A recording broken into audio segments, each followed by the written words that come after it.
All right, hey, Jeff here. So I wanted to do a response, though I don't know. I don't think he intended this to even be a thread with responses. But a few days back or so, Scott Waters did somebody requested him. He's always doing the top 40 this, top 20 this, whatever. And so he did kind of like a 30 favorite glam slash, whatever you want to call that. I agree with him. The term hair metal is kind of silly. I mean, I get it. They had big poofy hair. As he mentioned, everybody had hair. Long hair was a thing back then. It started in the 70s with the hippies and the long hair, and then into the 80s. But yeah, okay, I can see hair metal tended to be the kind where they really teased it up and everything, which would differentiate them from the Metallicas and the other bands. But still, people use it as a derogatory term. I don't really like glam metal. I mean, it's kind of glam in the sense that there was makeup involved in some cases. As he's mentioned, now he did his video, and then shortly thereafter, Ron did his video on his channel, and then shortly right after that, Aaron did one. So it's kind of becoming a thread for those of us who are into this, and I'm one of them. I'm one of those old farts that grew up in the 80s was my favorite. I'm a 80s metalhead, and I agree with all of them. We're all in agreement at the same time. In the 80s, when this stuff was popular, it was just metal. It wasn't. The differentiations we had may have been more with the style, Yeah, Metallica was metal, but they would have been thrash type thing, and then you get speed metal. But all the bands from the Poisons all the way through to the Saxons and the Iron Maidens and the Judas Priest, that was metal. It was metal. We just listened to metal, and then you had the aggressive stuff. And then you started getting into the more aggressive stuff as time went on. So you had the thrash bands and the things along that line. So, in my mind, as in these other guys who have done these videos, we listened to metal, and it incorporated a wide variety of styles. Nowadays, people are all hung up on these genres, subgenres, and all that, and so they want to say glam metal and hard rock, and they redefine, what was metal. And Scott's done a whole thing on that. I'm not going to get into that. So you're going to find a little of all of that stuff, and you may say, well, that doesn't match what I would consider glam metal. Well, again, I'd rather just call it melodic metal. I hate to say 80s metal, but 80s metal can define a term of melodic metal, because there are bands today, the new wave of metal, of classic metal that's coming back that sounds like 80s metal, So it's kind of a style, and it incorporates a lot of different styles. It was what we were listening to in the 80s. It was in all of that stuff. So, case in point, people are going to say, well, this isn't really, a glam metal band. One of my favorites is, Armored Saint. First album was, and the EP before this, simply amazing. And this was the metal we were listening to of the day. And they had hair, but they also had spikes and studs and all that stuff. So they didn't have pink and poofiness or lots of the makeup and stuff. But it was metal. It all fits into the same stuff. Okay, now I will clarify. I would say these are 30, I think I got 30 or 31 bands that are favorites. I can't say these are the favorites. This is what I have in my collection right now that I could pull from. And there's probably some band that I'm forgetting about that maybe I don't have on vinyl yet. So these are some of my favorites in the genre. And I'm going to not spend too much time on them because I don't want to have a real long one here. But Armored Saint, Metal of That Day, Barren Cross. A lot of people say this is like the Christian equivalent to an Iron Maiden because the singer Mike Lee sounds a lot like Bruce Dickinson. Loved this album back in the day. Loved all their albums. Ron mentioned, the fourth Black and Blue. I mentioned the first Black and Blue. It still stands out as one of my... When I think of Black and Blue, I think of this album. So this is my favorite Black and Blue. Now, Black and Blue... what was it? They were pretty much discovered by Gene Simmons. He put them out there. And then, of course, you can't see him because he's behind here, but Tommy Thayer is a guitar player, and he, of course, now he's in Kiss. He's playing the spaceman position. Everybody's got to have Dokken. I love it all. I don't have I have Tooth and Nail. I don't have Break the Chains yet on vinyl. I think I probably would lean more heavily to this being a favorite over the Break the Chains. I think, yeah, I saw him on this tour, I believe. Anyway, great live stuff. David Lee Roth, Eat 'Em and Smile. Love Van Halen. I would consider Van Halen the same type of metal. But then he went off, you know, on a solo thing, and he had Steve Vai and Billy Sheehan, who at the time, you know, Greg Bissonette, I didn't really know much about the drummer there, but obviously we knew Steve Vai and we knew Billy Sheehan from Talus and other bands, and it was just like an all-star band of phenomenal musicians. And this is still one of my favorite DLR albums. Another one that people may say that's not really the same, but you know, Fastway. I love the first Fastway album. I love most Fastway. There's a mid-range album there that was kind of weak, but love the early stuff. Fastway. Started off as Fast Eddie Clarke and Pete Way, but by the time they got to first couple albums here, you know, those guys weren't in the band. Agreeing with Ron, Great White's first album is really the key album for me. Second album was pretty good, but this is the one that I think I had the EP that came out before this. Like he said, I think most of the songs are still in here, but I had the EP, then I had this, and this is still, in my mind, the high water mark. They went really bluesy, more so a couple albums later. Steeler, this is where Ron Keel got his, popped up with his stuff, and then you got Yngwie Malmsteen and Rick Fox, and anyway, kind of a up-and-coming, amazing band. Malmsteen was a new, but you know, really showed his chops, and then of course the band kind of fell apart, and Ron Keel went solo, and from there put out some amazing stuff, and he'll appear later on in here. This may be stretching it too. This is, you know, maybe this is more hard rock, maybe this, but it came out in those 80s years, and it still has that metallic feel. Jack Starr was a guitar player for Virgin Steel. They had a couple albums out at the time. This was kind of a solo thing, and it has Rhett Forster on vocals. Rhett Forster was the singer for Riot on the albums that I've mentioned numerous times in my past videos. This was kind of like, hey, let's get together and do that. Has a lot of Carl Kennedy involved play with that. He's from the Rods, so it's a New York thing, and has always been one of my favorite albums. Jack Starr has done many things under different names with Jack Starr's name in there, and over the years. Joshua, Intense Defense. Joshua Pariah, what is his name? Joshua Pariah. One of the fastest guitar players you probably ever heard. He shreds. And he had a couple albums out. The one prior to this, Surrender, the original mix, also one of my favorites, but this is probably my all-time favorite. It has Rob Rock on vocals. This is in dire need of being reissued. It's an amazing album. I keep hearing that it may come one day, but as of now, it's basically just kind of more or less available overseas, but phenomenal melodic metal. Kick-Axe. One of those great bands. They were a great Canadian metal band. Now, back in the day, well, I won't go into that story, but I didn't spend as much time listening to their other albums after this, and I have recently picked them up. And so, like, Welcome to the Club, I listened to the other day, and it's a great album. I'm like, how did I miss out on that? There was so much going on back then. Vice is still high on the list. Just great hard rock and metal. And then, of course, Keel, like I said, he went solo. This is his second album. First on this label. This is where it got him MTV play, you know, Right to Rock and all that stuff. So this is like probably still, I don't know, his first album. I don't have that on vinyl, or I'd show that, because that's probably, it's a tough. I love this album. I love Keel. I love all Keel.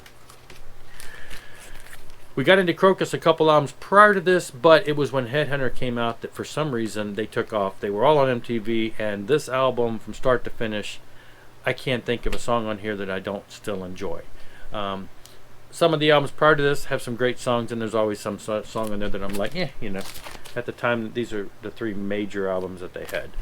And I have shown that I have gotten a couple of those recently. King Cobra, Carmen Apiece, and some other people that went on to do other things, but this was Carmen's band for the most part.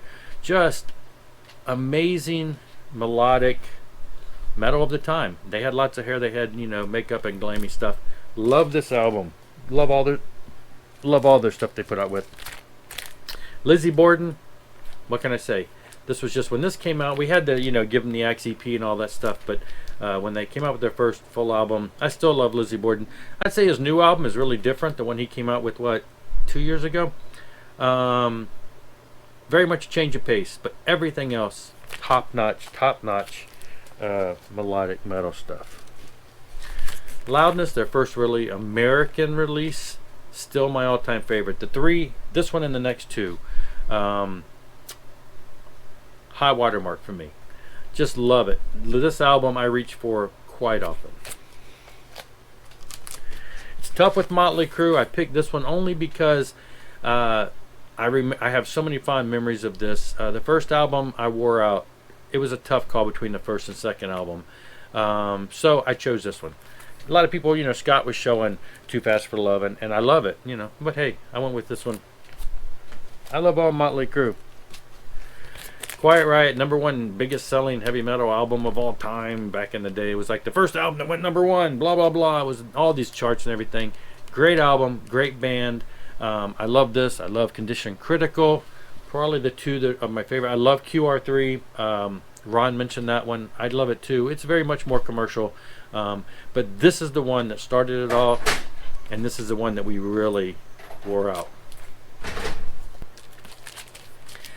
Next up, we got Q5. Interesting story on this one. I purchased this years ago before having even wanting to get back into records. It was one of those albums where it was so enjoyable back in the day, and it was something I didn't think would ever come out on CD, that I found this in a record store, a store that had DVDs and music and CDs and records, and they had it there. I forget, it was like $10, and this would have been the 90s.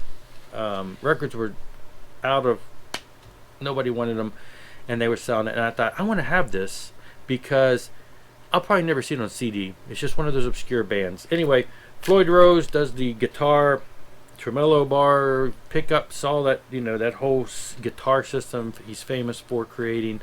This is a band he was in. Phenomenal melodic metal. They did do an album after this, which was a little more commercial. This has been recently reissued on vinyl again, and I didn't pick it up. This is the original Music for Nations edition, and like I say, I've had it for years just because I had to own it. Are these guys fitting into that category? I think so. At least the early stuff is. First Queensryche album, still, it is so different from all the rest of their stuff. It still stands out as being, for me, a high watermark. I like pretty much all their stuff, even the weird stuff. My love wanes a little bit in the later years, but I still love this stuff. It's just different, and the first couple albums are still my favorite, and so this had to make it on my list. Wore this album out back in the day. It's only 4 songs, and we used to do air singing and to this all the time. It was just up there. Rage of Angels, kind of an obscure band. I showed them recently because I recently acquired a second copy of this, which I am now attempting to sell. This is a one-off. It's a Christian band. It is one of the best, in my opinion, one of the best melodic 80s style metal albums, period. As I mentioned when I spoke about them recently, about when I got the second copy, few of the members of this, when the band broke up, the singer went one way and a couple of the guys from the band went on to help form Steelheart, which of course they had quite a few hits and quite a few albums. Another great melodic metal band of that time frame. So you got some Steelheart members here before they were in Steelheart. Rage of Angels, great stuff. Where would any list be without Rat? Tough decision. Almost any Rat album would fit in there. It started with the EP. I bought the EP in the independent record bin based solely on the band, the way the band looked. I couldn't get enough of that. When this came out, it's, you know, a little more polished, major label type release, and every song, I'm kind of sick of Round and Round. Our band plays it has played it before and stuff. I mean, you know, it's way overplayed, but overall, pretty much every song on this album brings back such fond memories, and the next album too, Invasion of Your Privacy. So you know, but I went ahead and had to pick one, so I picked that. I didn't want to start showing a lot of the same bands. This has been brought up on other people's lists too. Rough Cut. They only really had 2 albums. This is my favorite. They came out with a third, like a what they're called, anthology. Has a lot of great stuff on it. Some of it's older versions, different versions, but it's got some really good stuff on that too. So anyway, great stuff. Paul Shortino, he did go on to sing on the 4th Quiet Riot album. He's in King Cobra now, or was the last couple King Cobra albums. They got back together. He's the singer. Last couple albums with them. Great stuff. Striper has been brought up before. I'm going to go back to their first album because this is what started it for me, and I wore this out, and I still hold this. It's more raw and less polished, which is what raw means, right? The next album, Soldier Under Command, obviously it's a classic. They were getting a little more commercial as far as, you know, tightening their sound to a commercial feel. The next album even more so, you know, I would say a little more poppy metal. This one, it's just full of, you know, grit and guts. It's up there. One of my favorites. I could pick any of them though. Tokyo Blade. I don't recall if recall anybody else mentioning these. This is their first album. This one, like the Q5, maybe even in the same store, I purchased this just because I didn't think I would ever see it on CD. I didn't have anything to play it on. I bought the record. I also did that with the Rad EP. I saw that in the same record store and grabbed them all because I'm thinking these are never going to come out on CD, so I'm going to grab a copy of the vinyl just to have. Well, this is one of those that I grabbed. Of course, it's been released on CD now. And actually, they have a brand new album that just came out. And okay, so they put out this album. They had like an EP, some other tracks, but then when they got into their second album, Night of the Blade, they recorded the second album. A lot of turmoil. Record company didn't really like the singer. They booted the singer, brought a new singer in, and re-recorded the album. So you've got a version of the album called The Night Before, Night of the Blade, with this singer on it, and then you have the version that actually got released with a different singer on it. I like this singer. But anyway, he lasted one album basically with them and some, you know, like I say, some EPs. Was booted. He went on to do a band called Shogun, which I have one of their albums. I think they have 2, and the other one is expensive, and it's basically just a overseas band. Well, anyway, Tokyo Blade came out with the new album in 2018. They went through a bunch of different singers and a bunch of different band members all the way through into the early 2010s. And then kind of silence for a while, and then in 2018 they came back with this vocalist, and I love it. And now they have a new album that just came out recently, past couple weeks or so, and it's still same singer. Sounds really good. The vinyl, Bev was just showing it on her channel, and she bought the vinyl, and it turns out it's missing some tracks from the CD, but now there's a double disc version of the vinyl coming out in September, so I've got it on my to-do list, my want list. The first TNT, okay, well really it's the first English or American TNT. I remember hearing this on like one of those Metal Shop or one of those radio shows back in the day, and they actually played, what is this, Harley Davidson or something, a song from the album prior to this, and I was just blown away by it. Then this came out, and this still is, it's the only TNT album that I own. And it's just that good. I just love this album. I'm not gonna say much more about this. If you haven't heard this, you're missing out. You have to pick, and you have to drop some things. These are not all my favorite bands. There's a lot more. Warrior, though, is up there. I was glad to find this. If I'm not mistaken, you have the promotional copy. I absolutely adore this album. The next album that came out years later, their second album, really good. Then they started having guest vocalists. The Rob Rock album that they did with Rob Rock, oh, love it, but it's different. And then they did one with Mark Storacci of Crocus. It was okay, didn't like it as much. This is still high watermark. I love this album start to finish. Love it. If you haven't checked this out, check it out. I found this, you know, so it's out there. All right, I don't remember seeing anybody mention this. And everybody knows, if you see my channel for very long, I have all their albums, so you know I love them, and that's Rothschild. Or Rothschild UK, if you want to get confused with the Rothschild America. The band came out, and, you know, bands had to start differentiating their name. But, I mean, if you can't get much... Well, is that glam or is that metal? Because, oh, hold on. These guys are head to toes, studs and spikes. It's, you know, it's definitely going to fall into the glam. Lots of makeup, lots of hair and everything. This is... They have, what, 1, 2, 3 main albums? Anyway, and some EPs and stuff like that and stuff. This is my favorite still. I would love to hear this get remastered. I'd love to hear it kind of get remixed. The guitars feel like they're missing some energy. It doesn't feel like it's beefing. If it's too compressed, too tight, and it sounds thin. Love it though. Every song is so catchy, and I just would love to hear it beefier and heavier to capture what they really sound like. But still, love this album. It's on Glam Green vinyl. They have a bunch of different colors, I believe. This was on the other people's list too. Got to pick a Twisted Sister in there. I still lean to this. I love them all. I wore out Under the Blade when this came out. This one for some reason has more memories.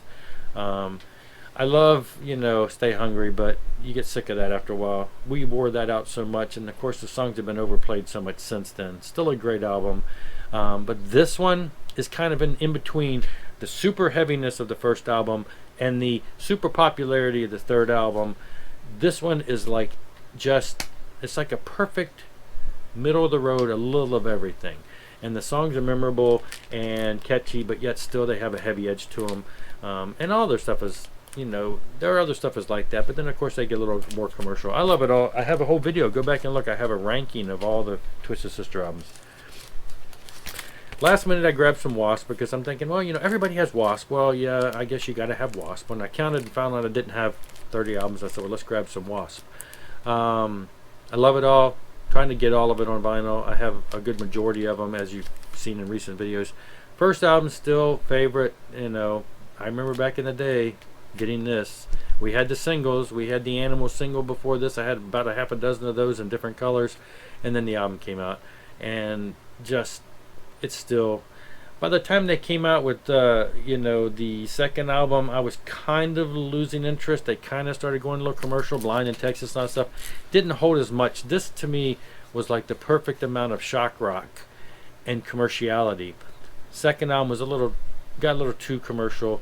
I have them all now, but this one's still all-time favorite. And I went back and grabbed some Helix. I mean, I love everything Helix. And this is the album that started it all, and probably still, as far as me, the first two albums, we didn't discover those until a couple years later. So this one still holds a lot of, just a lot of memories, and so I had to mention them. And last but not least, Y&T. I forget how we discovered them. They were in magazines, and we must have ordered them, because I don't think we ever found these in the record stores.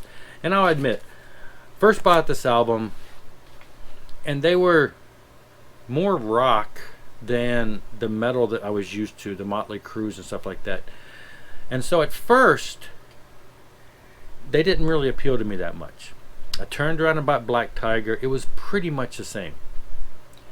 So in the early days, this didn't get the love like it probably should have. Then when In Rock We Trust came out, I don't know, for some reason that really grabbed a hold of me, and just loved that album. Now, in going back over the years, this is probably, even though this was the first one I got and it didn't do much for me back then, it's still now one of the high water marks. This and Black Tiger, I love all their catalog, have all their catalog, but Black Tiger and this one and In Rock We Trust are, in my opinion, the three best. I chose this one because this was where I started, and it took me a little bit longer to get into. Once I matured in my ripe old age in my 20s, I guess it became really, you know, really a hot thing. So just, it's a bluesier hard rock. They had hair, they had the flashy costumes. I got Contagious the other day. It's a great album too. All their stuff is great. This one brings back the most memories.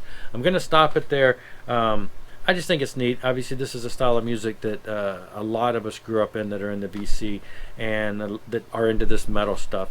And I just want to throw out there that I'm in agreement with everything that these other guys are saying too.